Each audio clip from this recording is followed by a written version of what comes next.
Hello there. I hope you're keeping well. This is our Thinking Out Loud Series 6, and today's topic is on the flexible thinking. And yes, how flexible you are actually equals how flexible the world is. It really depends a lot on how we perceive the world around us, how we perceive events, people, environment, everything that's around us. And that the details of that can be found in the Series 5. Okay, here we go. A tree that is unbending is easily broken.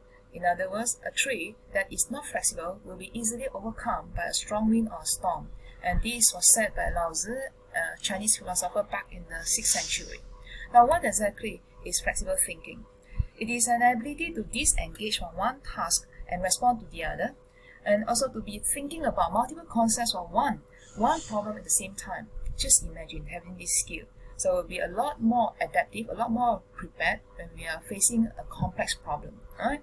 And you'll be able to learn more quickly, solve problems more creatively, and most important of all, you'll be able to sharpen your creativity and adaptability as you practice your flexible thinking skills. Okay?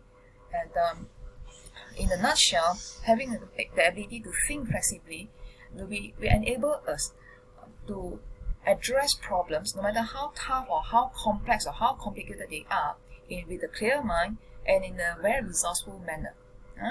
Now let's take a look at 5 simple steps or 5 simple techniques that we can adopt every day just to make ourselves more flexible in terms of thinking. 1. Alter our daily routine. Do everyday things differently. Like what?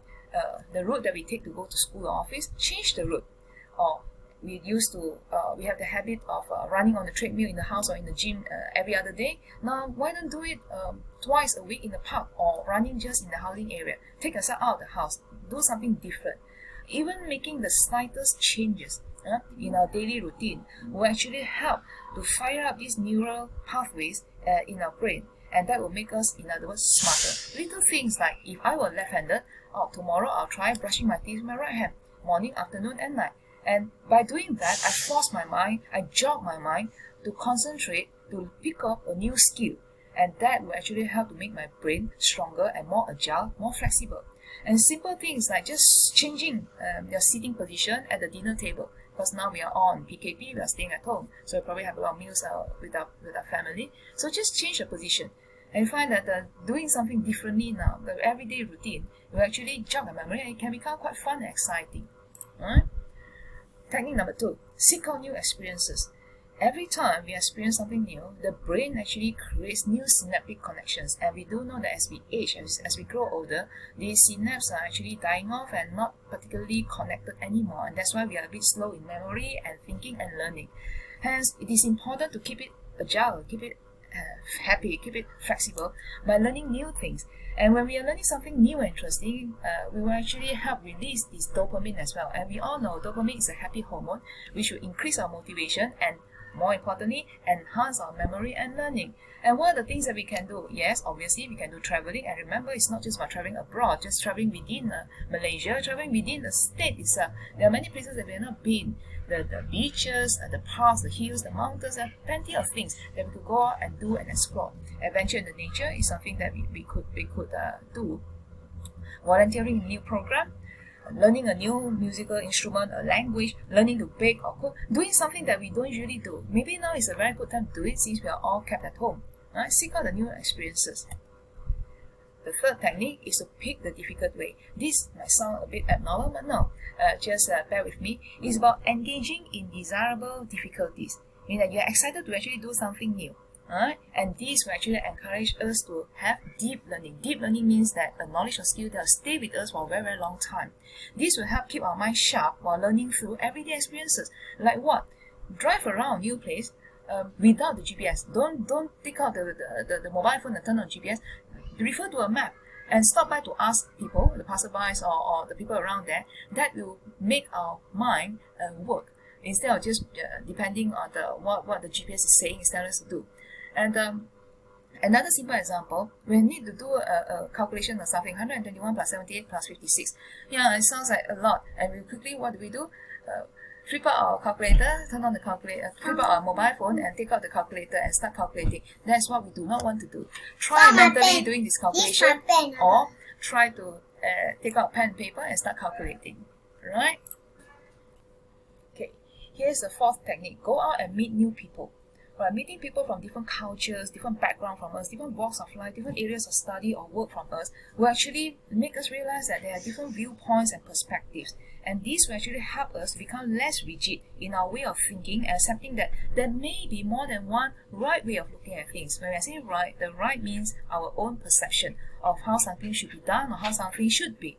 Now, in other words, we are challenging our own ideas of what is right and wrong, and this will actually help us to expand our moral reasoning capacity. In other words, it makes us more flexible in terms of our thinking. So what can we do in terms of for this technique to go and meet new people? It's obvious. We can go traveling, whether it's locally or abroad. We can volunteer. When we start volunteering, we meet all sorts of people. We can also volunteer to teach or tutor. This could be helping our friends, all right? Connecting with people through social media, just be a bit more cautious about this. Maybe we are already having too much of connection with people online, virtually, and not face-to-face, all right?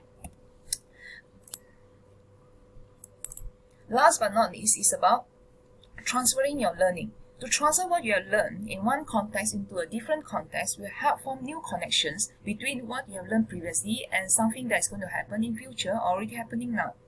In other words, it's a way to help you connect something that you have newly learned or newly acquired now with something that you have previously acquired. And it's an effective way to do this is actually to try to explain a new concept or new knowledge that you have learned in your own words. At this point, I would really like to draw your attention, my dear students, to assignments that lecturers give you in all the classes. Assignments. What do we usually like to do when there's an assignment? We like to copy-paste, exactly. And the only skill that probably enhance ourselves by doing that is that our ability, our flexibility in handling the mouse, in copy-pasting loads and loads of information from the internet. So that is no good. That is not what we want you to learn. We want you to learn a new knowledge and to think it through and to write it down in your own words. That's the most important thing. That will help you to identify any incorrect assumptions previously, wrong understanding previously, and to generalize the concept for future application. What does that mean? Once you can really understand a concept or knowledge, you will be able to use that in any situation out there that is the right context. So you can actually generalize it, or you can actually be ready to apply it in real life situation, in your problem solving situation. Alright? So with that, we come to the end of today's session, and I would like to share with you another quote by Sun Tzu. This famous military strategist. He said, "Do not flail against the world." Flail means the kabai, complaining, moaning, and all. Do not flail against the world. Use it. Flexibility is the operative principle in the art of war. This is very much related to having flexible thinking, right? And the 5 techniques that we went through just now. Alright students, so with that we come to the end of today's session. Remember, learn to unleash the 90% of latent potential inside of you. It is not in your mom's oven, it's not in your neighbor's bathtub, it's definitely not in your cat house. It's there, inside of you. Find it and let it out for the sake of yourself. Alright? Be good, be kind, and be the best version of you. With that, thank you, bye-bye, and stay safe everyone.